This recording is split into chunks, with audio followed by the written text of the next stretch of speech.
मी प्रचंड आशावादी. गोकुळ गीते माघार घेतील. उदय सामंतांना ठाम विश्वास. बाळ मानेंच्या टीकेवर दिलं चोख प्रत्युत्तर. राज्यातील विधान परिषद निवडणुकीची रणधुमाळी शिगेला पोहोचली असताना नाशिक स्थानिक स्वराज्य संस्था मतदारसंघात महायुतीसमोरील अडचणी वाढताना दिसत आहेत. गोकुळ गीते यांनी उमेदवारी अर्ज मागे न घेतल्यामुळे महायुतीला मोठा हादरा बसलाय. बंडखोरीचे वादळ शमवण्यात भाजपचे संकटमोचक गिरीश महाजन आणि मंत्री उदय सामंत यांना अपयश आलंय. या पार्श्वभूमीवर हे दोन्ही नेते आज नाशिकमध्ये दाखल झाले असून निवडणुकीचा सविस्तर आढावा घेत आहेत. मात्र दुसरीकडे अपक्ष उमेदवार गोकुळ गीते यांनी अत्यंत आक्रमक पवित्रा घेत कोणत्याही परिस्थितीत माघार घेणार नसल्याचं स्पष्टीकरण दिलंय. आणि या सर्व नाट्यमय घडामोडींवर आता मंत्री उदय सामंत यांनी महायुतीची भूमिका स्पष्ट केली. उदय सामंत यांनी म्हटलंय की नाशिकमध्ये गणेश गीतेंचा अर्ज मागे घेतला आहे. 2 अर्ज शिल्लक आहेत. गोकुळ गीते, प्रसाद हिरे यांचा. मी प्रसाद हिरेंशी 2 वेळा बोललोय. प्रसाद हिरे यांना दादा भुसे भेटतील. गोकुळ गीतेंशी मी बोललोय, त्यांना विनंती केली. गिरीश महाजन हे देखील नाशिकमध्ये आहे.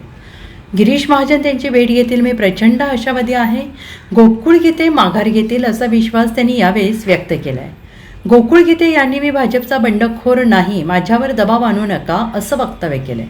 याबाबत विचारलं असता उदय सामंत यांनी म्हटलंय, आम्ही दबाव आणत नाही, आम्ही सन्मानपूर्वक विनंती केली आहे. गिरीश महाजन यांनी माझ्या विनंतीला ते मान देतील. राजकारणामध्ये समज गैरसमज होत असतात, त्यामुळे योग्य तो निर्णय होईल. महायुतीला पोषक असा निर्णय होईल.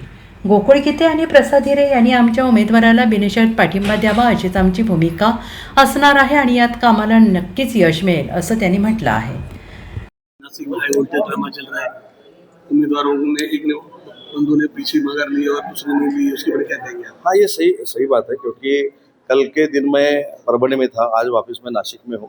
मैंने खुद हमारे जो सहयोगी है गोकुल जी गीते, उनके साथ मैंने फ़ोन पे बात की है. मैंने उनको रिक्वेस्ट की है कि हम महायुति में सब हम मिलजुल के काम कर रहे हैं, तो आप भी हमारे जो कैंडिडेट है नरेंद्र दराड़े, उसका समर्थन कीजिए, ऐसा मैंने विनती की है.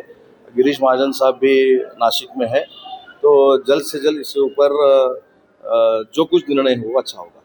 तो आज गिरीश महाजन से आपकी मुलाकात होने वाली है? हाँ, गिरीश महाजन साहब से मैंने रात बात की, सुबह भी बात की. अभी वो कुछ प्रोग्राम में थे. प्रोग्राम खत्म होने के बाद उनकी भी कुछ प्रेस कॉन्फ्रेंस थी, उनके बाद अभी मेरी उनसे चर्चा होगी शाम को. मैंने तो उनके साथ खुद बात की है, और दूसरा है कि गिरीश महाजन साहब भी बात कर रहे हैं. इसके मैंने इसलिए बोला कि शाम तक कुछ अच्छा निकल आएगा इसमें. सवाल ऐसा था उसमें शाम तक अच्छी तरह से पॉजिटिवली डिसीजन होगा और हम आपके सामने आएंगे. Bureau report SVN Marathi, Mumbai.